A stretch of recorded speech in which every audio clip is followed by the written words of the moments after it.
Hello, everyone, and welcome to Ventura County Behavioral Health 7th Annual Preventing Suicide Connections and Community Forum. My name is Victoria Saig, and I work as Director of Media and Performing Arts for BRIGHT, a nonprofit organization made possible through funding from Ventura County Behavioral Health Department Mental Health Services Act. I want to give you a bit of background information on this year's Suicide Prevention Forum. Last week, community members and partners gathered in person at Ventura College to share stories, to find support, and to learn about new resources. If you did not attend the event at Ventura College last week, please don't worry. It's our pleasure to present this evening the virtual component of our Suicide Prevention Forum. Tonight, we are checking in with our speakers again to further explore and elaborate on this important topic. We will be viewing short highlight clips of each speaker recorded during the event, and we will follow these clips with meaningful conversation led by Dr. Jamie Rotnofsky, licensed clinical psychologist who works for the Ventura County Behavioral Health Department. To keep the day moving, I will introduce each speaker briefly. To learn more about these inspirational individuals, check out their full bios in the program, bright.link/program. That's brite.link/program. You can also find this link in the chat now. The final portion of today's webinar will include a live panel discussion answering questions from you in the audience. We encourage and urge you to reach out with any questions that come to mind throughout this time together. At the bottom of your Zoom window, you'll see a button that says Q&A. Please take a second to locate that button now. When you are ready with a question, please click this button and type it, either addressed to the panel as a whole or to a specific speaker. My colleague, Sade Champagne, will be fielding questions throughout these 90 minutes, but the earlier you get to those questions, the better. The Q&A will be conducted during the last 30 minutes of our program at about 5 p.m. We are honored to spend the evening together with you all. The nature of today's topic is significant, but may be difficult to discuss. If you feel you need support during this forum, please know that we have support counselors standing by to listen and to help you process your feelings. Please visit brite.link/support to be connected to a counselor. They will help you navigate back to this webinar afterwards if you would like. You can also call or text 988 at any time. 988 is the new 3-digit dialing code that will route callers to the National Suicide and Crisis Hotline. We encourage you to remember this number and to share it with friends and family. 988 is confidential and answered by trained professionals. It is available to anyone in crisis, as well as family members, friends, or neighbors who are concerned about someone else in crisis, available 24/7. On behalf of Ventura County Behavioral Health, Ventura County Office of Education, and BRIGHT, thank you for being here today to support our community. Before we begin by welcoming our speakers, I would like to first welcome Dr. Jamie Rotnofsky to this space with us. Dr. Jamie Rotnofsky, aka Dr. Jamie, is a senior manager for Ventura County Behavioral Health, a licensed clinical psychologist, chair of the Ventura County Suicide Prevention Council, and associate clinical professor for the University of Riverside School of Medicine. Dr. Jamie has 35 years of clinical experience, including work in the field of crisis and trauma, working in New York during 9/11, Santa Barbara during the mudslides, and San Bernardino and Las Vegas during their respective tragedies. Dr. Jamie was instrumental in designing new crisis services for Santa Barbara County. She is the past executive director for the Glendon Association Suicide and Violence Prevention and was a committee member for the Cold Spring Bridge Suicide Prevention Barrier. Welcome, Dr. Jamie. Thank you, Victoria. I'm so glad we can be here to hold space for this event. Yes, I'm so glad everyone could be with us today, especially want to thank the community. And of course, having our panelists and our guest speakers back from our live forum, this is a wonderful event and first of its kind. Thank you, Dr. Jamie. Let's now watch and listen to Poetry by California Lutheran University student and Ventura County's Youth Poet Laureate, Angelina Llanos. Angelina is a board member for the Ventura County Arts Council and is also the youngest in California poets in the schools of history to serve on their board of directors. Her poetry was so touching last week that we want to do it all over again. Please enjoy Call Me a Suicide Hotline by Angelina Llanos. I've played Suicide Hotline almost as many times as I've played House. So, do you know what it's like to pour yourself into someone else? Do you know what it's like to hold their breath in your own chest when one word could mean their life or death in your hands? I was around 12 when it started, staying up past midnight, seeing scars for the first time, not knowing what it meant, just holding my breath and praying I would never see my friend's flatline. And even after he left, stabbed my back when I was having his, that doesn't change my devotion to saving people with my words. Maybe that's why writing has always meant so much to me. Because every time I reach out to someone with my voice, I'm trying to help them see there is hope, there is life, there is a reason to stay here. At least this way I know that I will be seen, even if it's just as a suicide hotline. At least this way I know it's all really up to me. Thank you. What a courageous and strong voice in our community. At this time, I would like to reflect on another strong voice in our community, that of Basil Augustine. Basil is a retired teacher, having taught both preschool and high school in Santa Paula for 20 years. He is a support group facilitator and family-to-family instructor at NAMI, the National Alliance on Mental Illness. Basil spoke last week, and we would like to share a brief, touching piece of his story with you by rolling this clip now. So I'm here today to share my experience, strength, and hope, and losses of family members and friends who choose to end their moments here, and those who didn't. But I got into the Army. I was sent to Fort Ord, California, and I met a friend named Mark. Mark was depressed. Mark had issues. I didn't know what to do except try and cheer him up, make jokes, talk to him, listen to him. And then I went back on leave to Pennsylvania, and I got word from a girlfriend in Monterey that he had jumped off the Bixby Creek Bridge. I have a picture of that bridge to this day that I keep as a reminder. It was a stunning moment for me that someone I knew had ended their moments. They stopped the world and they got off. Later, my aunt's son became prone to that same disease. Suicidal tendencies, depression, and in a psychiatric hospital, he took his own life. Over my time, I became a teacher at Santa Paula High School, 20 years. And in that time, because I still did not know what to do, no one told me about a group called, Ventura County Behavioral Health. No one told me. No one told me to take care of myself. I was winging it. But I had 3 students over 20 years who took their own lives. 1 was my own student, and 2 were students in the high school. I had 4 friends locally take their lives through drug addiction and suicides. I had so many, and in Al-Anon, we have quite a few because they're co-occurring illnesses, addiction and mental disorders combined. It's like a clash. Some support and some help that I've received in education about mental illness, which created some pathways to understanding for me. In NAMI, we talk about it's not easy, but it's possible to see the individual first and not the illness. People with mental health issues need that affection, that connection, and in support groups and classes, we talk to people about that. Left alone, who can they turn to except us, family, friends, and the health system? I could make a difference in my small way. And the Dalai Lama said this.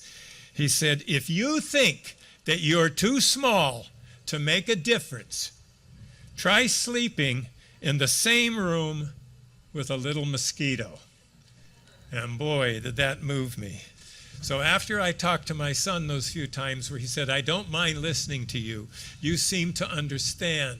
You seem to know. You just seem to let me go. You seem to come in on the same place that I take off from. I stopped my car and I cried, and I cried, and I cried because something was working on communication. So I got on my cell phone, I called the NAMI office and said I'd like to start the training, and I did, and I became a support group facilitator and a family-to-family class teacher. I also called a singing teacher in Ventura and said, I'd like to start singing.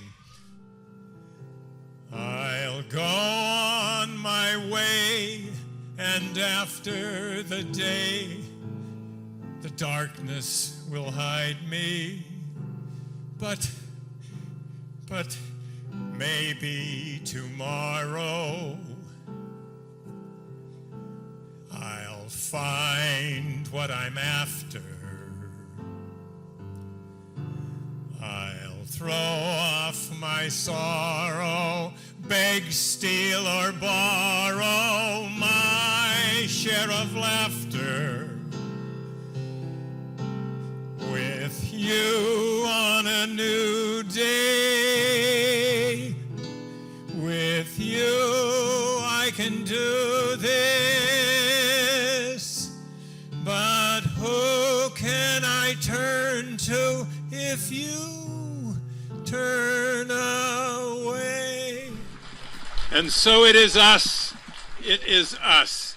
It's us who we could turn to, and they could turn to us. And thank you, and it's lunchtime, and thank you, Simon Rays. Brilliant.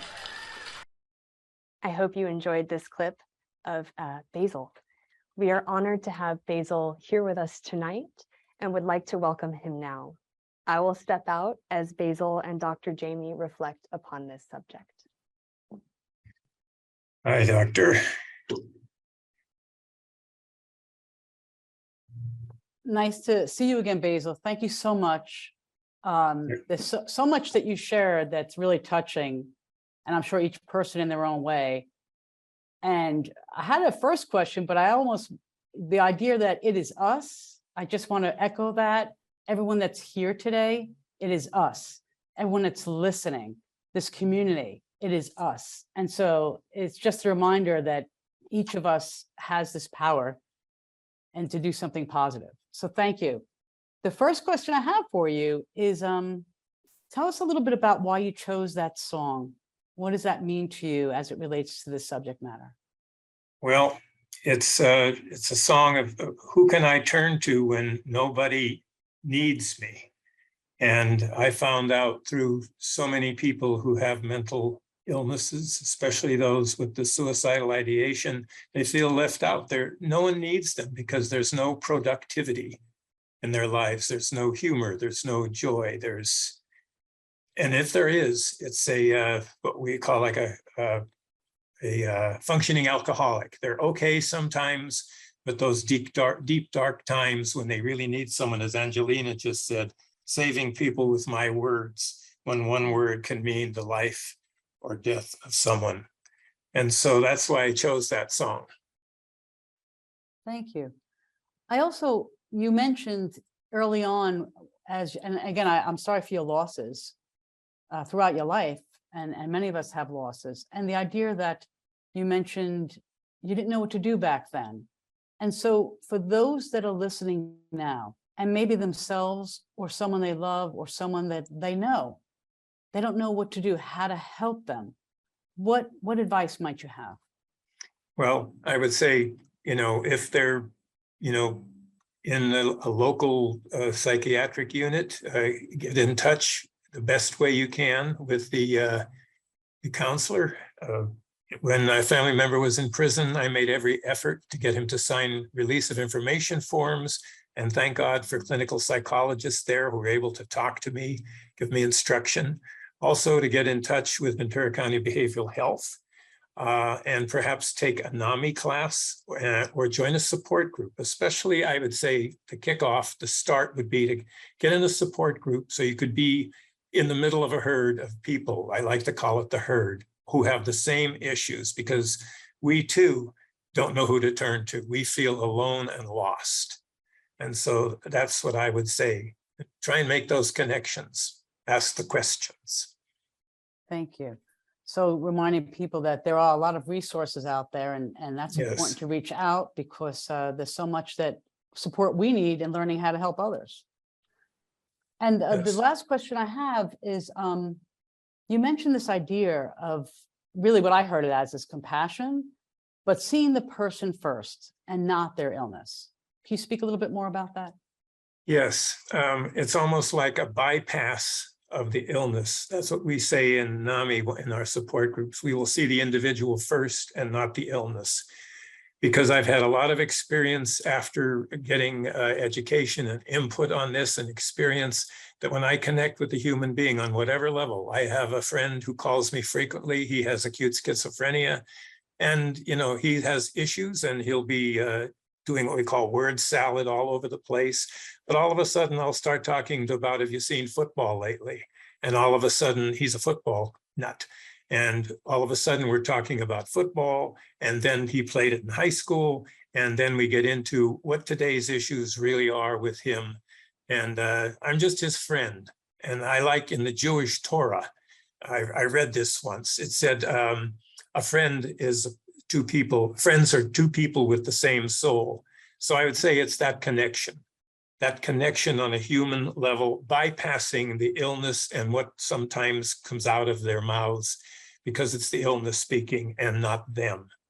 And that's what I feel. I think it's like when I first saw the UPC codes, they were very upsetting to me because there wasn't a price tag on cans that said $2.99. Instead, it had all these little marks and lines. And I began to realize that the UPC code was another form of communication. And I think that's a big one with me and people around me lately who have some type of mental disorder, is to listen and to hear and to communicate in a new way. Thank you so much, Basil. We look forward to speaking with you later during our panel discussion. Thank you so much, Dr. Jamie and Basil. I now want to welcome Emily, but before we get to her, let's watch a short clip of her keynote. Emily is a Ventura County local, founder and president of The Transverse, a media network and online support center serving the greater trans community across the globe. Emily is also the host of The Transgender Show every Tuesday night on Twitch. Now, let's watch and support Emily as she reflects upon her own journey through depression. Thank you all so much for this. It's great to be here. A 4.5-hour day talking about suicide. Like, wow, that's heavy. But it's so important that we're here, and I really appreciate that you all are here to listen to our stories and taking part in this, and hopefully learning a lot of good things and finding what you need and the support structure and those ideas to help yourself.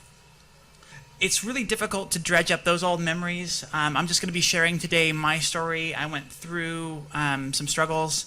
We'll get into all of that. What that meant was I had to deal with life then. Depression in a way, and definitely suicide, sort of had become familiar to me. They were a little bit of a comfort. And what suicide provided was that out. If things get too tough, if I get too feeling stuck, I've always got this out. And when she said to take that off the table, I'm like, you mean I have to really deal with life? I have to address everything that comes to me?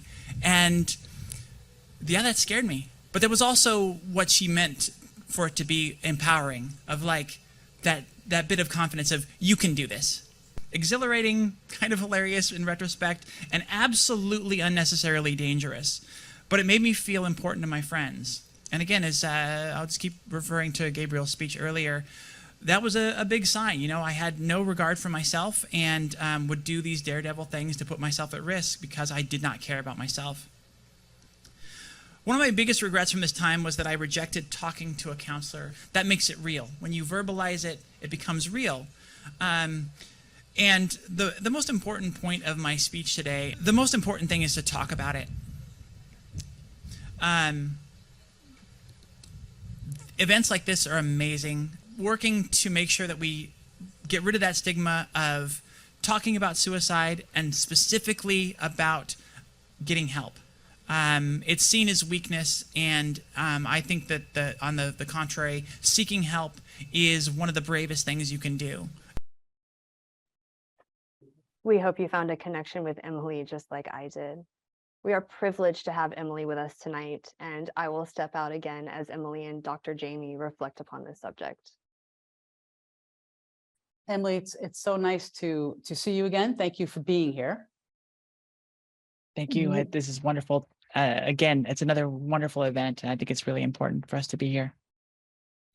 Well, I really appreciate, and I know not everyone heard your whole story, so I'd like to, if you can, connect us with, you talked about your struggles and not caring about yourself and the idea of being reckless, it didn't matter, and not wanting to connect with a counselor, and not just the sense of, shame and not wanting to do anything. How does one, and for those that might be listening that might have very similar struggles right now for various reasons, different reasons, how does one get from there to where you are today?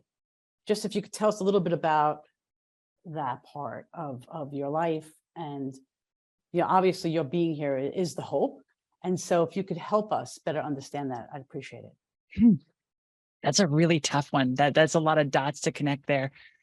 The first thing is that I had the perspective of what ending my life what effect that would have on my family. I had younger brothers that would look up to me, and that was sort of the thing that kept me around, of like, I can't do this because of what it'll do to them.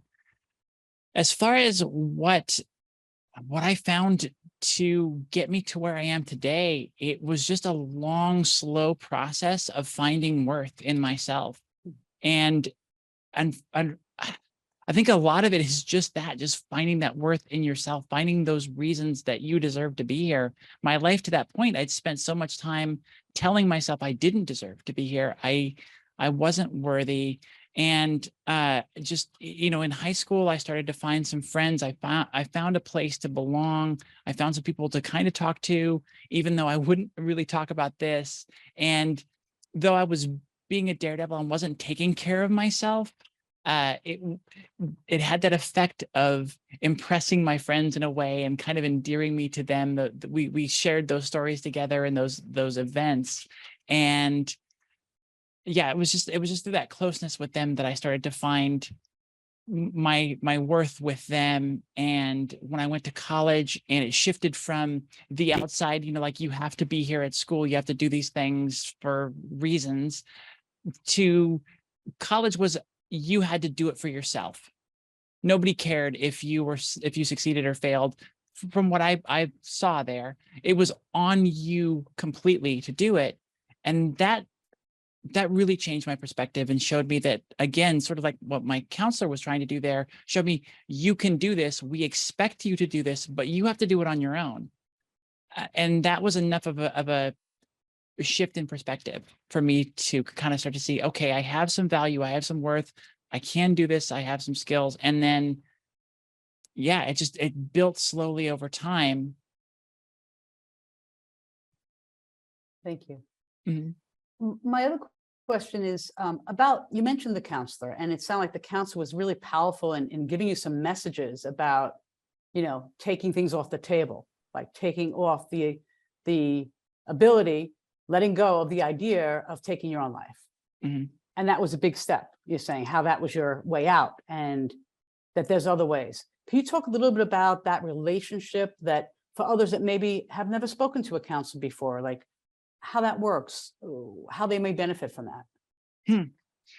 The thing that I found, because when I was seeing that counselor, I still had those inclinations of not being comfortable sharing the really real stuff. Again, like I said in the speech, when you verbalize it and tell someone out loud, it makes it real in a way that, again, you have to deal with. And that can be really scary. And I think that was the biggest hump for me to get over. And somewhere along the line, I just came up with this theory about what was successful for me in therapy was to talk about the things I didn't want to talk about. And to start the session with that, okay, I do not want to talk about suicide today. That's been bugging me, and I don't want to dive into that. So that's what we did. I told her, I don't want to talk about this today, so let's go for it.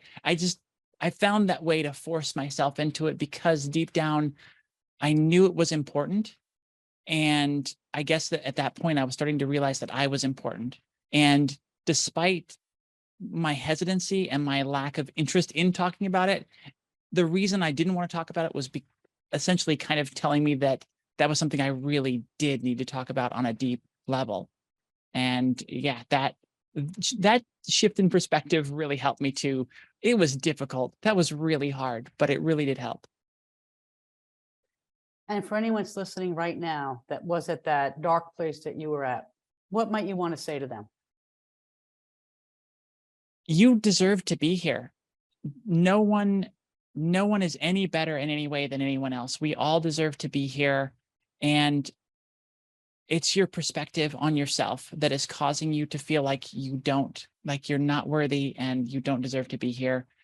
That's why talking to someone else and getting their perspective, and most importantly, I found hearing these stories of knowing that other people have gone through the same thing, have felt the same way about themselves that you do, shows you, okay, yeah, I do fit in here. I do belong here. And hopefully seeing others like me who have gotten to a level of success or gotten past it in a great way shows you that you can do this. Thank you, Emily. I so appreciate you being here, and we look forward to speaking with you later on the panel. This Suicide Prevention Forum includes many different types of creative expression, and it is with great pride I'm able to announce that we're about to watch together a performance by Cheyenne Green. Cheyenne is a graduate of the American Music and Dramatic Academy in New York City, and she currently teaches with Fostering Dreams Project, a nonprofit focused on using performing arts to empower. Accompanying Cheyenne on the piano is Simon Raul Reyes III. Simon is a classically trained composer, pianist, and band leader. Please enjoy Cheyenne Green's rendition of Make You Feel My Love by Adele. I like to think of this song as if I were singing it to myself, because you would think of it as a love song to somebody else, but I think the best love we can give is to ourselves. And with that, we'll start.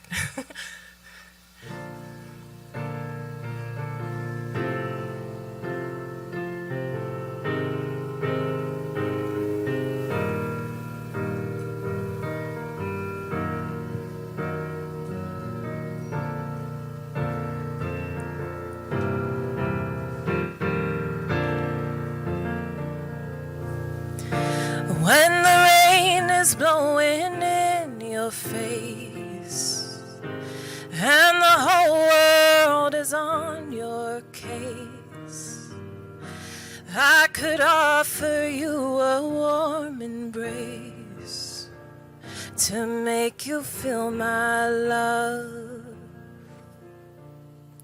When the evening shadows and the stars appear, and there is no one there to dry your tears, I could hold you for 1,000,000 years to make you feel my love.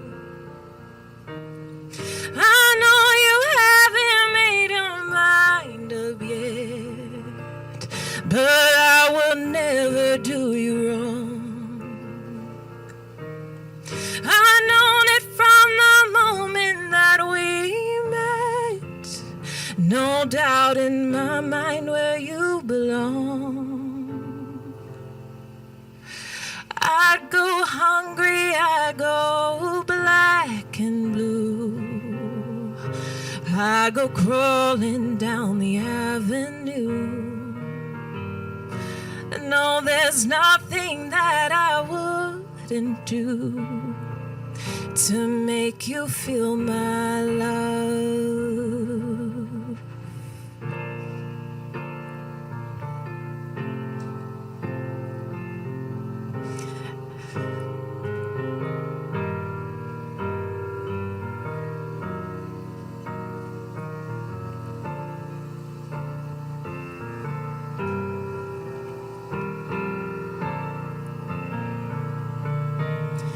The storms are raging on the rolling seas and on the highway of regret. The winds of change are blowing wild and free. You ain't seen nothing like me yet. I could make you happy, make your dreams come true. No, there's nothing that I wouldn't do. Go to the ends of the earth for you. to make you feel my love, to make you feel my love.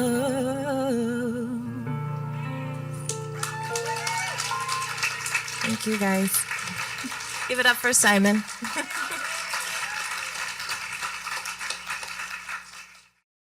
Beautiful expression by Shan Green, as always. We would like to now present a short clip of keynote speaker Gabriel Cardenas. Gabriel is a mental health coordinator, educator, and sociologist in Ventura County. He focuses on Chicanx and Latinx mental health and art therapy. Please join me in focusing your attention on Gabriel as he discusses suicide prevention through systematic change. So I want to start off by saying that food security is suicide prevention, housing security is suicide prevention, culture revitalization is suicide prevention, being in community, mental health, self-care is suicide prevention. That is often overseen or unseen, that the way that we operate ourselves as a society, as a community, does not favor the way we would like to live our lives, which might push people to be disconnected from others and push themselves to think about suicide or committing suicide or dying by suicide. A couple of things I want to talk about. Coming from the Latinx community, from the Chicano community, it's very difficult for me as a male, often growing up, for males to even express themselves. Like this idea that we have to show our strength and be tough, that there's no crying, men don't cry, only women cry, or even women, like you're being too emotional, right? The mujeres que dicen que son muy emocionales. So how we heal ourselves of our past traumas will motivate who we are in the present tense and our future, which can be very healthy. So again, that's just something I want to discuss coming from a Chicano Latino community. The importance of having those open dialogues, the importance of having a family member or a parent or even a community member that you can trust, that you can go to and talk to. When we shift our perspectives and our thinking, that can be really hard to do when someone's at that bottom, right? Thinking about that suicide. It can be really hard to pull someone back out. But there is hope and there's opportunity for that, for sure. So the more we're comfortable with engaging in some of these tough dialogues, the better that we can be to support people who are going through a mental health crisis or a suicide attempt. Hi, Gabriel. Wonderful to see you again. Hi, hello, how are you doing? Thank you for having me. Thank you. I know I really appreciate everyone's time because I know you were running to make sure you made this event. I thought maybe you could share a little bit about why you're so passionate about the subject matter. It's clear your passion, your caring comes through.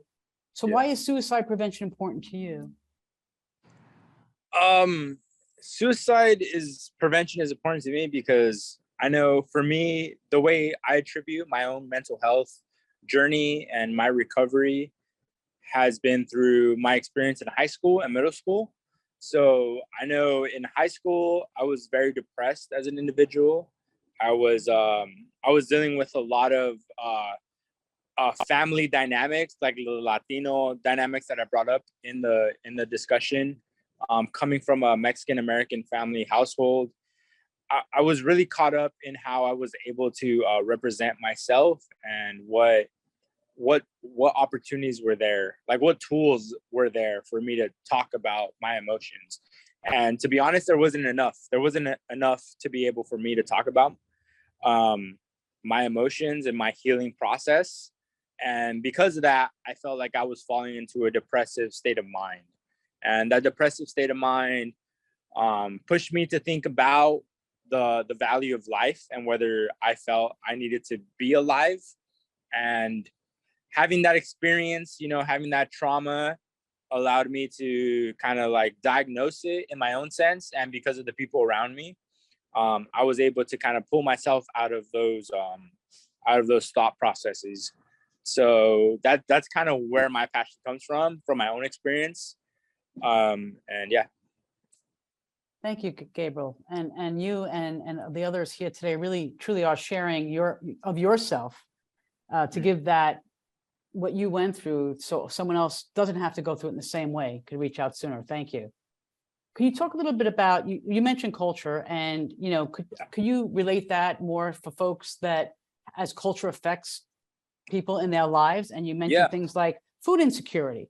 and housing and how that relates to suicide prevention. Can you talk a little bit more Yeah. about that, please? Yeah, so as far as like food and housing, right? Like we may all be able to recognize the prices of things going up, and even in like the last couple months, right? The food supply chain, or the supply chain in general for the United States, has really taken a hit, and therefore we've seen increased prices in like gas, food, and also housing and the market of housing. And for me to recognize, like, it's important for us as people to have our needs met. So as human beings, it is my belief that we should have our needs met, whether it be food, shelter, water, housing, community, before we can even be people of the working class or a working force, so that we can contribute to society. So in order for us to be our best selves and our most healthy selves, we need to have our food met, our housing met, our internal like kind of synchromatic timer met. And if we don't have that, we're starting at a place in like kind of like a negative, I might want to say, or like we're starting behind. So because things are so expensive nowadays, because we're not addressing sociological or environmental like degradation, or income inequality, or racial inequality, because we don't do that as a United States society, we're kind of starting from a couple steps back before we even get to evil playing ground. So if we don't do that, then we're not acknowledging that there's already some type of like back kind of like setback. So that's kind of where I bring that up. Like housing is a human right, food is a human right, water is a human right. So I definitely believe in those things, and I think that more discussions need to be played out on those like themes. So yeah. I really appreciate that, because I know for many of us that sometimes we feel what we feel: depressed, down, in crisis, self-blame. What's wrong with me? Crazy, and we put all this stuff on ourselves without looking at all the other factors that are really put upon us as well in society, and how as a society looking at those things and for anyone struggling, everyone has unique struggles, but some of those struggles are really sometimes beyond our control, that they're put upon us, is what you're speaking about. And so I think that's really powerful. And so what would you say to someone that is struggling right now with various things, that, they feel the stress and of trying to pay rent and buy food, and they feel like they're failing either themselves or their families, and they feel like that they feel like they'd be a burden. They feel a burden or somehow not living up to this expectation. What might you say to that person? Yeah, I think it's important to recognize our own humanity, and that we're alive in this current world, and I think that alone itself is very beautiful. So kind of restructuring like where we're coming from, or how we feel. I think also we are in a place currently where maybe some folks in our society in the United States don't feel adequate, or don't feel like we're able to kind of represent ourselves. So, reaching out to community programs, reaching out to other associations or organizations to find that support is very important. And that's kind of where the community aspect comes from, right? If we're able to each one teach one and to support each other, we're essentially building our own groups of survival, that there is beauty in the struggle, and that the struggle isn't okay necessarily, but it is what we have, and that we're trying to like kind of advance as a world and as a species, as a society, which is like very very, very, very grand. It's a very large concept, and sometimes for us to kind of think about it in a large concept, as opposed to our like our everyday relationships, can be really difficult. But again, you know, reaching out to people, reaching out to community, reaching out to organizations, associations, we can make the small steps to have the larger ripple effects. So I think that's like the best we can do. And, you know, people that are struggling with suicide, you know, there is hope, there is help, there is value in living in this world that we are in. And I know from my experience, myself, I think that showing love and appreciation to who we are as a people, as an individual, is a big deal. And that's what's helped me overcome my own suicidality, that I really would just want to share with everybody, and you know, be here as a resource for others. So yeah, that's definitely what I have to say on that. Gabriel, thank you for being you, and we look forward to speaking with you later during the panel discussion. Thank you. Thank you. Thank you, Gabriel and Dr. Jamie. At this time, we feel so thankful to present California's Poet Laureate and present Ventura County's Poet Laureate and member of the Royal Chicano Air Force, Luz Maria Espinosa. Please enjoy her poem, Mujer Indigna. I blew together a cage of bladed grass and hid myself, circled by the wagons of a techno world. A rejected woman. I played with words, with thoughts, emotions wrapped inside like a Cracker Jack box. Winter's cold has taken a spiritual trip. In the middle of winter, spring sun dashes rays across the universe. I am la mujer indígena, Yaqui, Tarasca, Mexica, and somewhere in a tiny corner is Española. Awareness unlocked the doors to the mind and soul. More than 500 years of genocide did not achieve extinction. The people continue the journey to the sun. I did not lose myself in that cage. The self sprang forth from its secret hiding place. I picked it up, forgetting and forgiving your faithless heart, and with my daughter, continue the circle of life.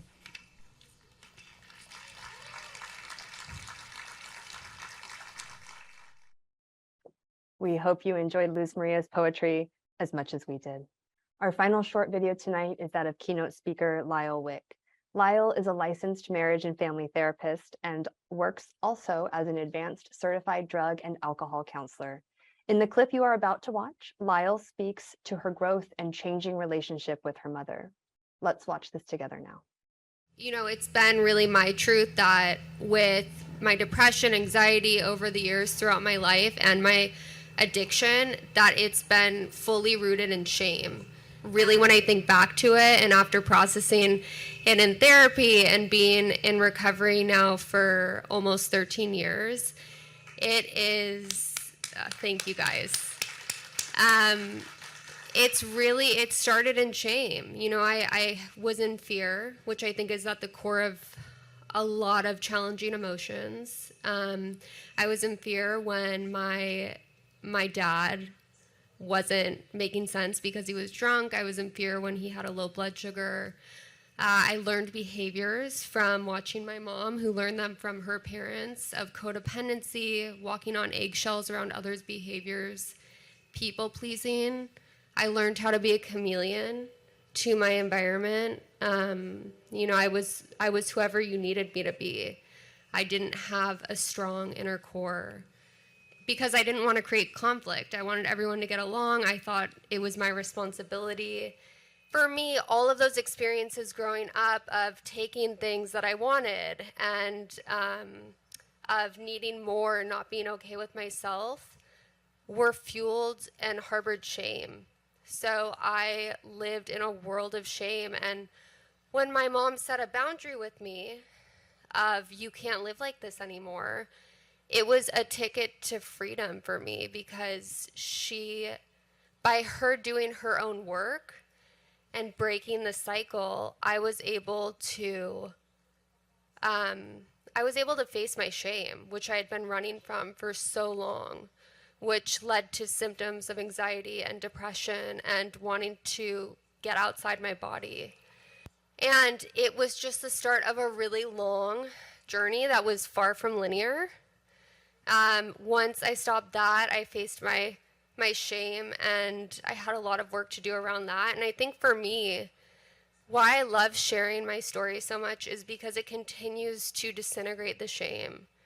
And it's empowering to be able to be human and just say, yeah, I went through that, and you know, and share hopefully hope with people who are also struggling. And I think, you know, I was and have been involved in a 12-step community, which was amazing for me because it provided me with community and connection, which I know this is all about.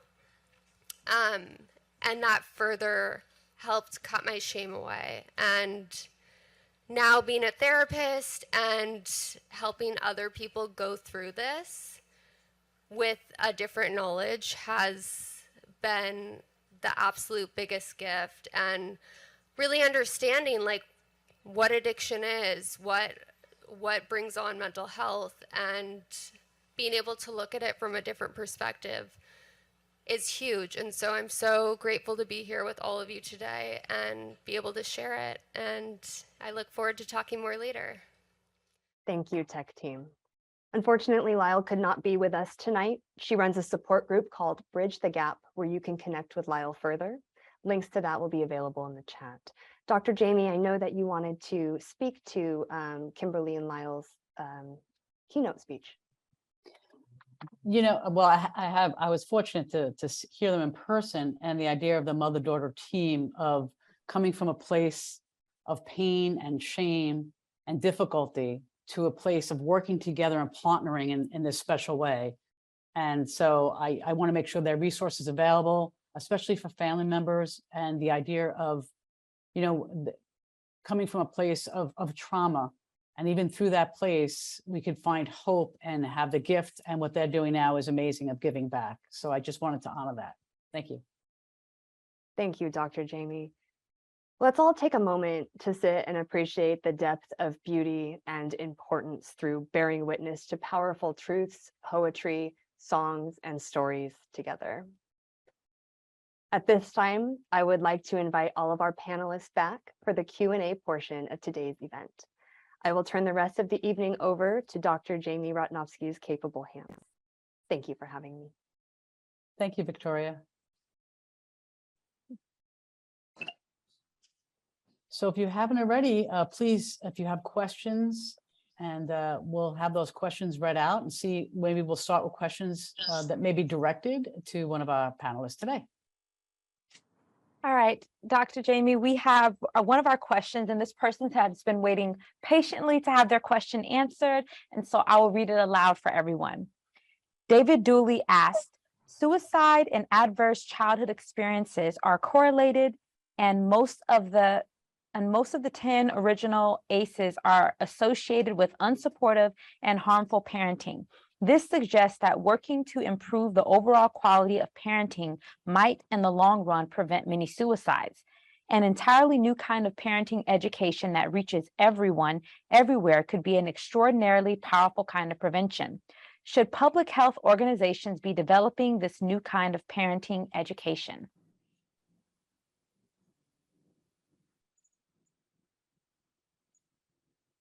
And I'm just pausing to see if any of our panelists would like to take that question.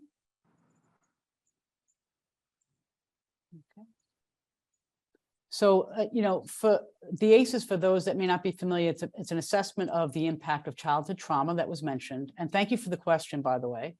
The idea of trying to prevent trauma through parent education is phenomenal. And there are various ways that that's done now based on empirical evidence.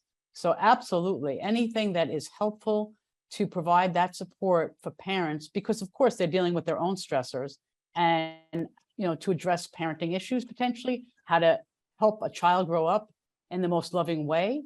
I think it's absolutely concepts that have been utilized already. So I thank you for the question. And I think it's everyone's job, not just public health. I think as a community to help raise and support our youth and our children growing up. So however that's done is important, no matter who does it. It's done in different ways. Thank you for the question. And another one of our questions, which thank you so much to Emily for also answering this as well. We'd love to hear any of the other panelists' feedback. Ariana Goodman asked, is it possible to ever fully recover from depression? And So Emily, can we have you share your answer as well? And if you want to go into more details about that? yeah, absolutely. I think it is important to answer this one honestly. You know, we get into these and it's just like you still want to kind of pull back on it and give people more hope of like, yeah, you can totally get over depression. But I think again, it's important to share the truth. I still have it. It still comes up here and there, but I don't struggle with it. It doesn't control me. It doesn't control me the way it did before. I would even say that I do. Yes, I do still struggle with it at times, but I've seen it enough in my life to see that it's sort of a cyclical thing. And what that does is that allows me to see that there's a light at the end of the tunnel each time. And it gets easier each time. I know that it's temporary, it'll pass, and it's just sort of part of my life. It's not an end to all things. And that, you know, those things have really helped me throughout my life. Yeah, I agree on that. I think, you know, with depression and my own experience with depression, I think it is an ongoing thing. So I want to echo what Emily Kay said. I want to acknowledge that, you know, I think I said this during my talk, that the more comfortable and the more we experience some of these episodes or depressive episodes or suicidality, the better that we are to like be able to kind of push it down until it comes back again, because it will come back again. And that's something I think that is important to be honest about, that our emotions, our spirit, our feelings will come back again. And the better that we are to kind of combat that will allow us to be better about pushing that back down until it comes back again. So it is a cyclical nature. And, you know, I just wanted to say that. But yeah, thank you, Emily, and thank you, everybody. That is a very important question, no doubt. And Yeah, hopefully oh, go ahead. I'd just like to make a correlation between people and many who had to deal with life with alcohol and drugs and depression and suicide. And when they begin to get into recovery, like a family member of mine have recently said, it really just stunned me. He said, you know, without alcohol and cocaine and all the other street drugs I've used for the last 20 years, as Emily said, I have to deal with life. Now I have to deal with life. And yet life is boring compared to those highs that I've had, even in the worst times in the streets. I was high and it was glorious on my manic highs and not my depressive lows, but my manic highs. But he said, now I love boring because boring is like closer to me. And I am enjoying the simplicity of being a human being without all those other substances. And now I can deal with the depression much greater because there are no drugs involved. And by the way, I've begun to experience some of that panic, anxiety, and depression recently, and I never knew what that was. And now I get a little taste of that ice cream and go, oh, this is what it is, not wanting to get up or do things or losing interest in things. So I like Emily saying, finding what you need is really a great supplement in your recovery. Right. Thank you so much for sharing that. And I wanted to have our panelists maybe go into this a little bit further. People will they tend to think that when they say fully recover, they think it means they'll never have those feelings of anxiousness or depression, panic ever again. But have many of you found, and maybe even with your patients or whomever you work with within the community, that they have learned new tools, and that because of there's been a lot of healing and a lot of processing through their trauma or whatever it may be, even through medication, counseling, etc., that they have new tools in order to be able to help them through those difficult times? What would you all say? I'll jump in again. That was something I did say in my speech. I've dealt with the actual suicidal depression, where I had the suicidal ideation 3 times in my life. And the second time was the worst because I had that same feeling. I'd gotten over it. and that wasn't gonna be me. I was good. When it came back, I'm like, oh, I'm not as strong as I thought I was. I'm not in as good a place as I thought I was. And it sort of deteriorated my own belief in me and my strength and my ability to deal with it. And it was in dealing with that I started to realize that it was potentially something cyclical. And that's when I really looked it up and started to kind of look into this of like, why did this come back? Why is this here again? Because my first reaction was that, like, I'm not as strong as I thought I was. Here we are again, and this could be it. And it was very frightening for me. Mhm. Thank you so much. And so we had a Spanish question that came in, and the question says that a parent was asking, how can they help their son? Their son just confessed that they didn't want to live anymore.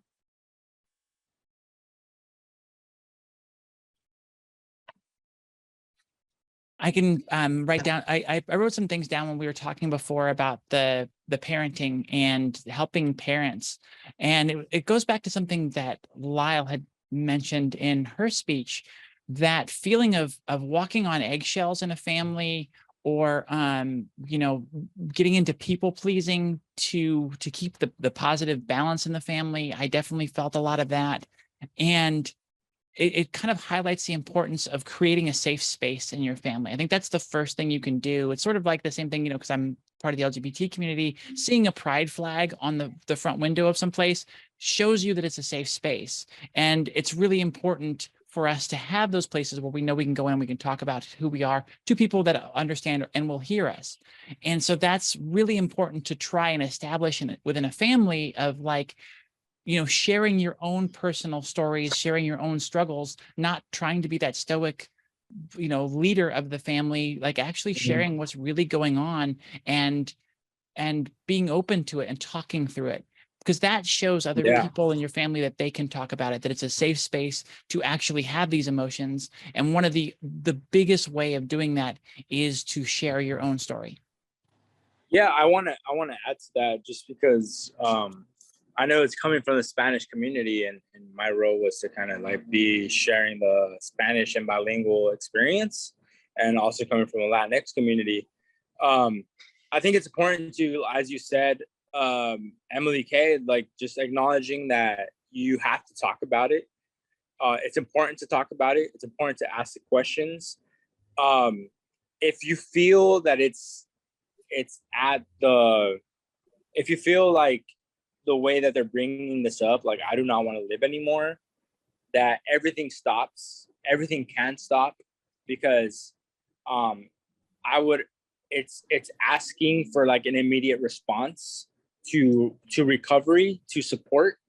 And that immediate response to recovery and support can look like not working for a couple of days, or not reporting to work and saying, hey, I have a family issue or a family emergency. And then, giving all the attention to the individual who is expressing the suicidality, and talking to them, being like, hey, like, what's going on? Spending some time with them, even like, like, whether it be whatever, like being in the same household as them, as far as to leaving them alone. Because loneliness can be one of the attributing factors to suicidality, as opposed to if there's someone in the home, in the household, even just a parent or mother or like cousin or nanny, whatever, check in and be like, hey, I made you breakfast, and then like going on from there with the conversation, like, hey, do you want to go talk? Do you want to go for a walk in the park? Advising that there is things that we can do together to talk about it, because suicidality, when someone may be on the brink to that, they're usually trying to be alone. And that loneliness can be detrimental to whether they try to commit that action that might die by suicide.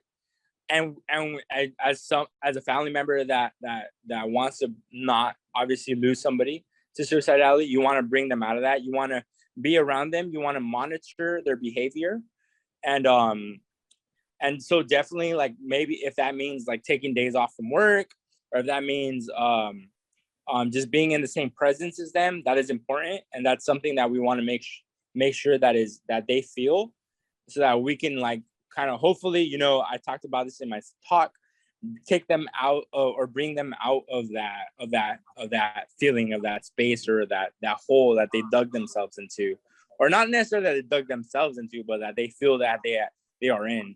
So I definitely want to acknowledge that and promote that the more comfortable we are about talking about suicidality and talking about our mental health, the better that we can be like, hey, you know what? I need to take a couple days off. My son, my family member is feeling this way, and I just want to be present for them. And being present for people is probably the most important thing that we can do.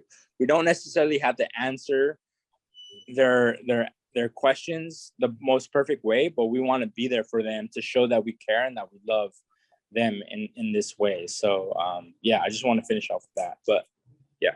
Thank you so much, Gabriel. I know Dr. Jamie had her hand up. Go ahead, Dr. Jamie. Thank you. Thank you both, Emily and Gabriel, for sharing. First of all, I just want to acknowledge we have another question that's very similar. So people are reaching out right now in the moment and wanting to know how to best help their children. And first of all, I want to say, your children reached out to you. That's a testament for their safety, to go to you and tell you, even though it's scary to hear as a parent. And I went through something very similar. And so say, I'm so glad you're talking to me about this. I love you and I care about you and I'm here for you. But please acknowledge, as scary as it is, you want to acknowledge that your child trusts you and they came to you. And so, you know what, whatever you're feeling, I'm going to help you when to get through this together. And then you ask them to talk a little bit, tell me what's going on, what's going on that's making you feel this way. And you start this natural communication. And then at some point, I mean, that's what you're going to build on. And, I do recommend typically when someone's reaching out in that way, say, just like you're talking to me, I think it's good to speak with someone else that understands this too. I want to help you, and we have a whole community to help you. And again, engaging that child or youth into counseling, and having a professional also work with you. Knowing you could call 988, by the way, just like you're asking us, you could call 988 and ask them, what do I do? If we don't give you enough information now, that's another support for you. Your child doesn't have to deal with this alone because they reached out to you, and you don't have to do this alone. So I just wanted to add that in. Thank you. Yeah, and I would Great. like to Thank you so say, much. I would like to jump in on that because I think it was my second year as a high school teacher, and I was teaching drama also after school, had the theater team, we called it, not the drama club. And we always gathered on a big carpet at the first part of the year. And there was a student, and it just stunned me because we were sharing why we wanted to be in drama and what attracted us. And he said he liked it and liked to be with people, but he also wanted to share that he tried to cut his wrist that summer and had a psychiatrist and a psychologist. And it was absolutely incredible because I called it the big amoeba of teen love when it's really percolating is enormous. They swarmed him and said, Henry, you're here with this team.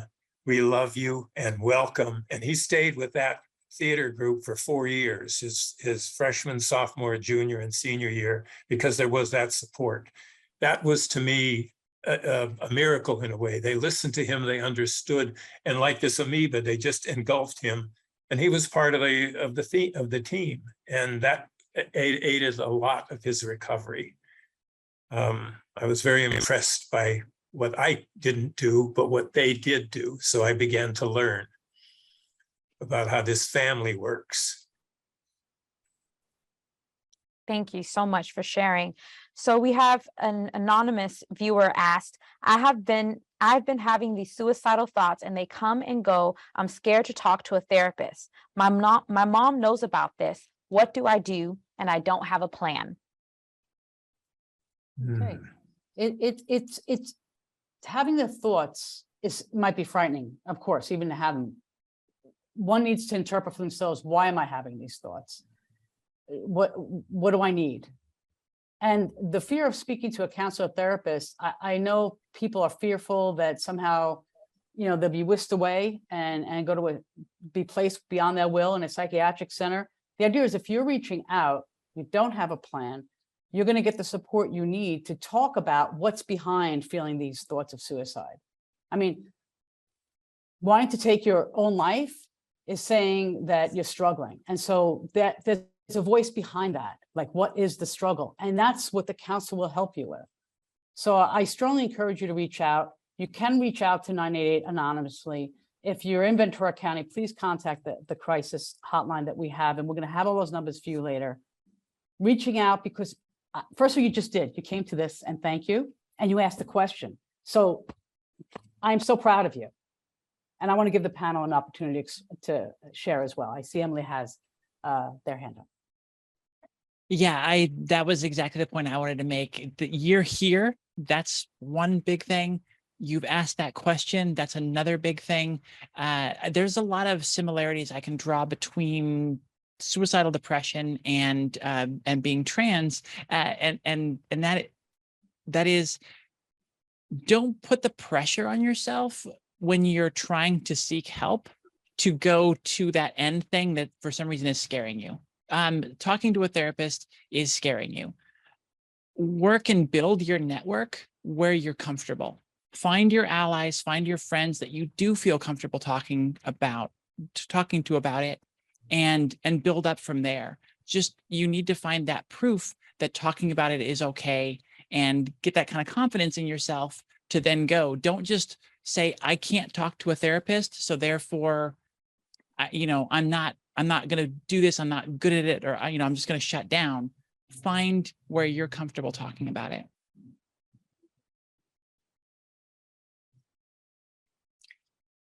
Yeah, and there was a correlation that someone was sharing. They said, I brought this with me. I don't know if you can see it. It's a golf tee. And on top of that golf tee, oops, lost the picture. But on top of that golf tee is a golf ball. And someone said that every time this thing hits of suicide, it's like they get knocked off that tee.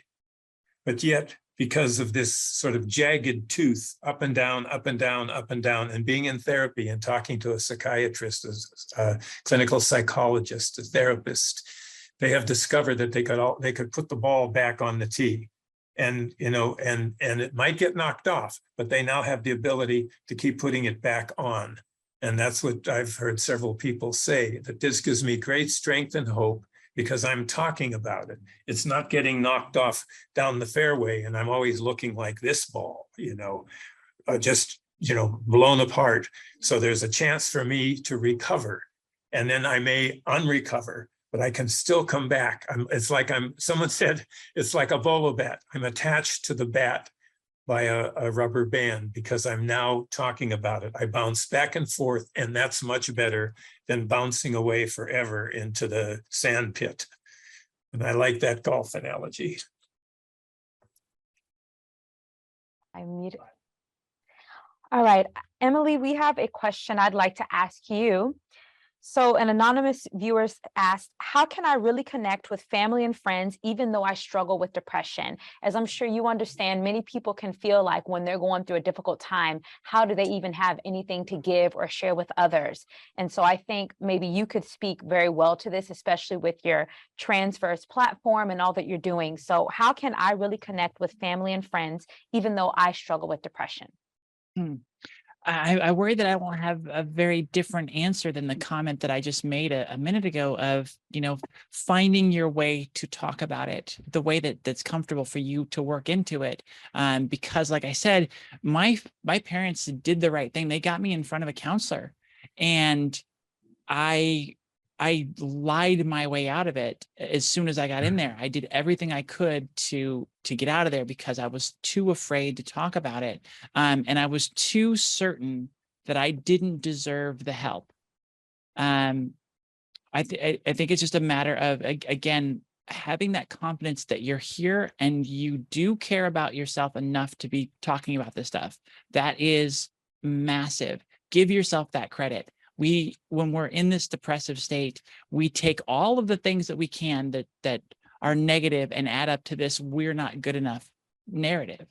So start giving yourself credit for the things that you are doing and find your way to talk through it. Find your way to talk to your friends and family, and start with the people that you can identify that you just know have your back and support you. If it's your mom, if it's an uncle, if it's a teacher or a friend or some, like a friend of a friend that you know somehow that like they seem pretty cool. Like just find those people and take the baby steps towards talking about it and get yourself comfortable with talking about it so that you can work up to the people that can either help you or matter more in your life. And we just have these people where we have them up on a pedestal and telling them is more monumental.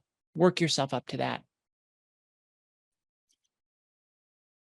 Yeah, I'd like to share one thing. Go ahead. Yes, thank you so much, Emily. I really appreciate the answer that you're sharing. And with all the answers that we've been sharing from the questions tonight, it has been so informative and so heartfelt and so passionate. And so we are very thankful to every one of our panelists and all that you have been sharing so far, and the time that you're taking and the care you're taking for every person who's asking and who's here. All right, go ahead, Basil.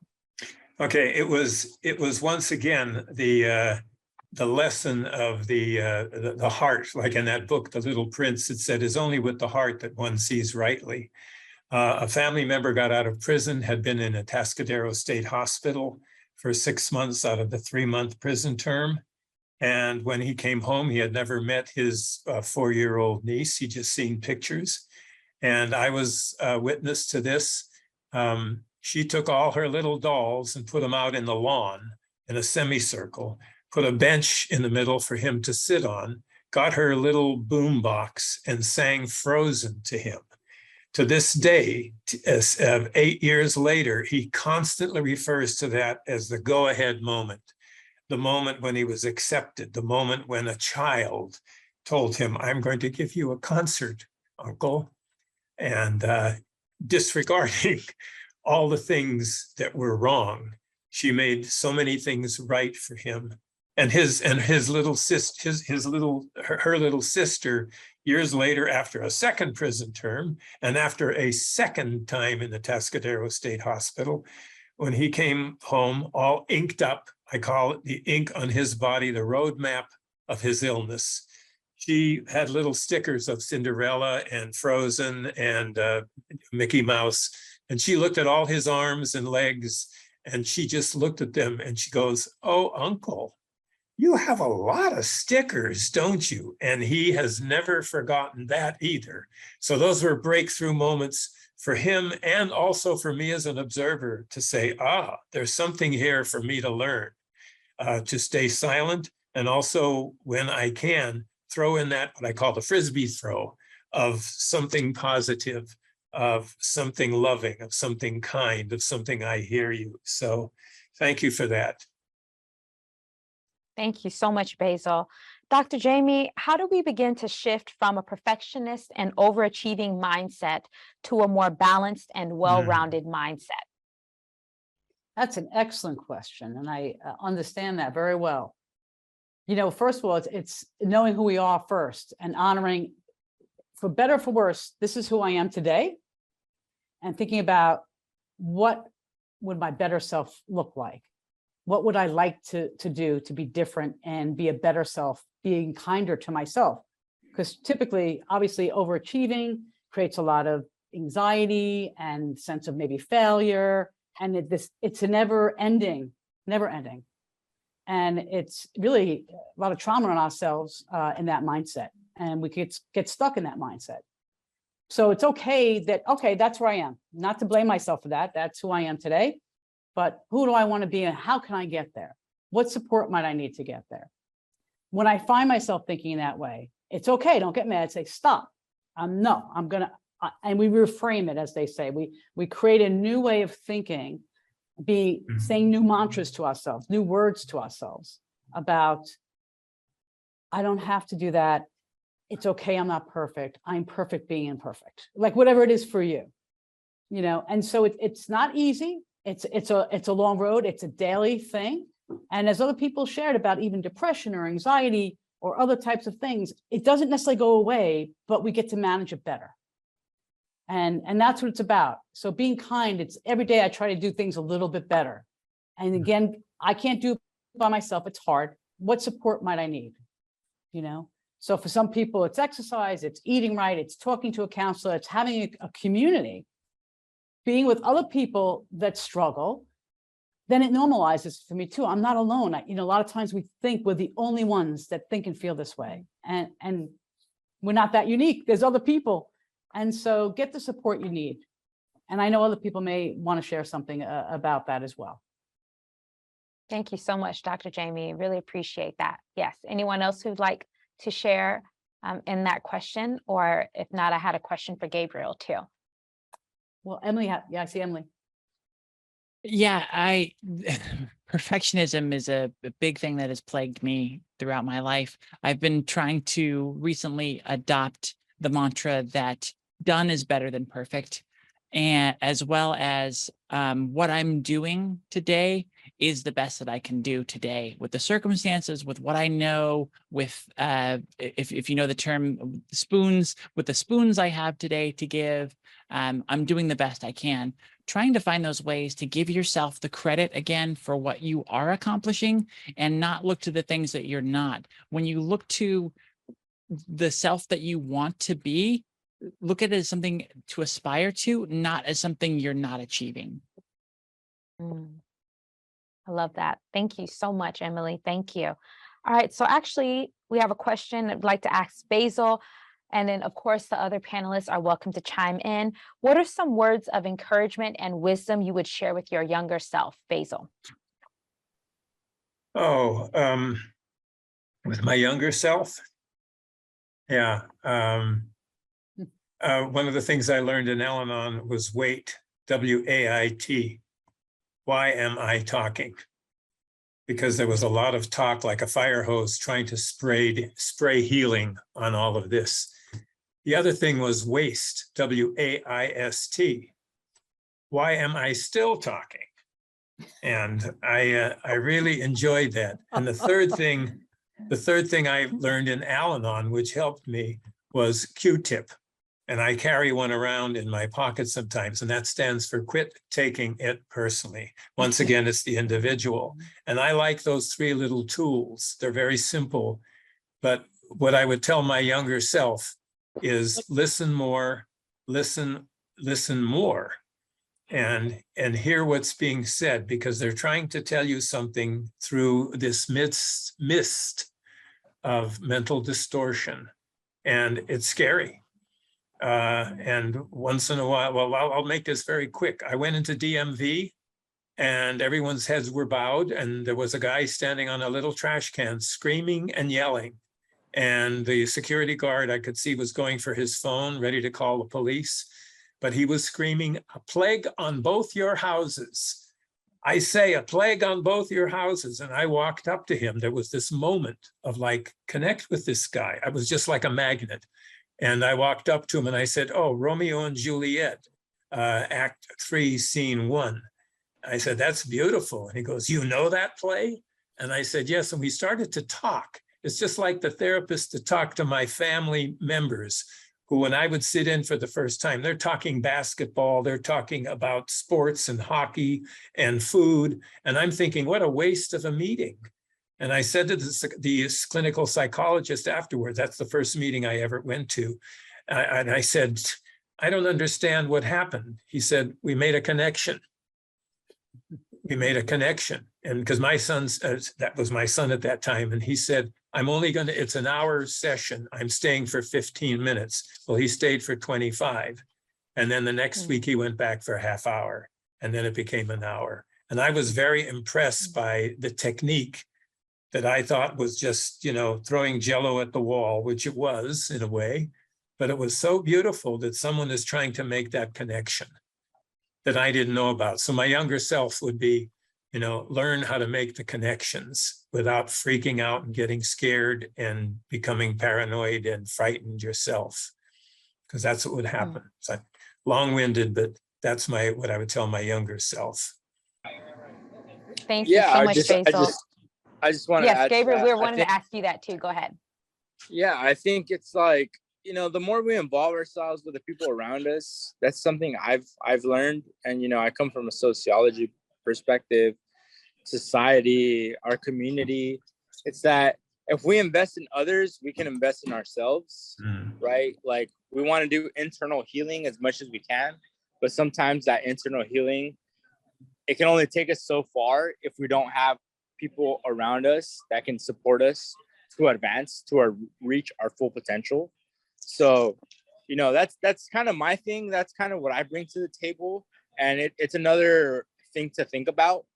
But the more we are involved with our community, with our neighbors, with the people around us, our family, the more that we're having those honest conversations, and those really hard conversations about mental health, suicidality, feelings of loss, of grief.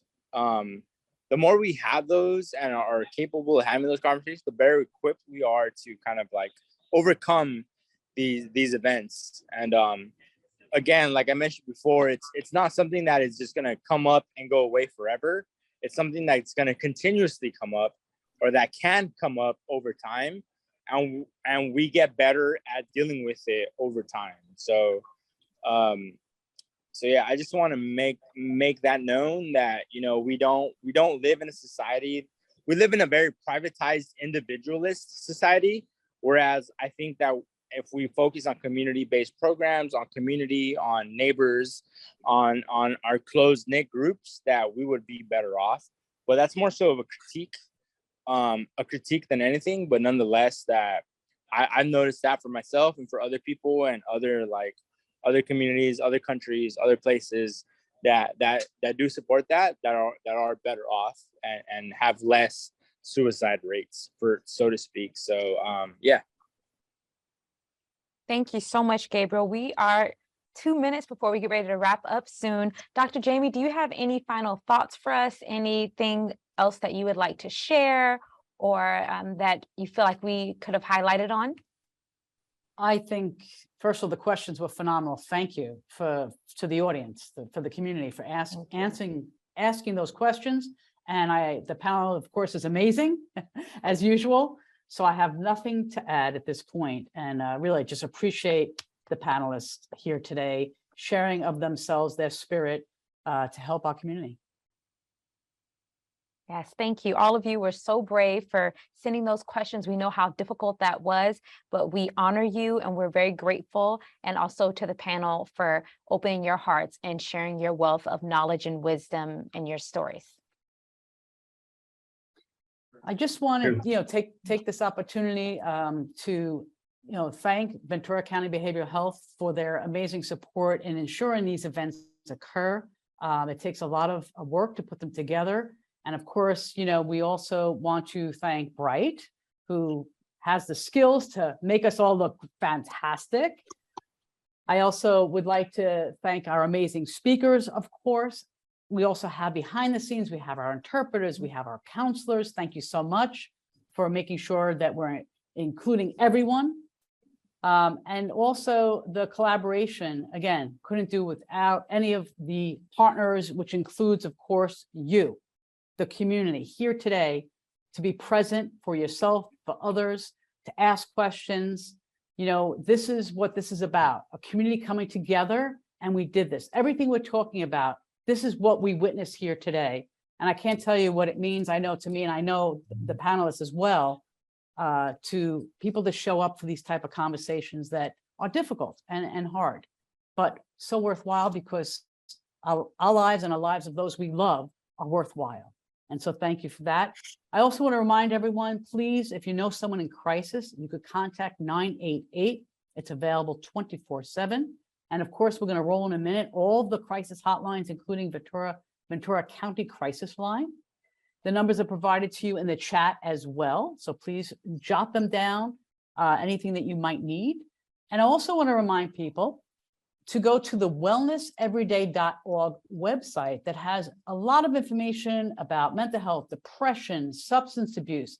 It also will have the tape recording of the full live event, and ultimately this webinar will also be there. Anything that's going on within Ventura County Behavioral Health, any new events, you could find out there. So that's wellnesseveryday.org. Thank you for joining us this evening. We appreciate each and every one of you. This officially concludes our webinar for today. We'll see you next year, hopefully sooner. Take care.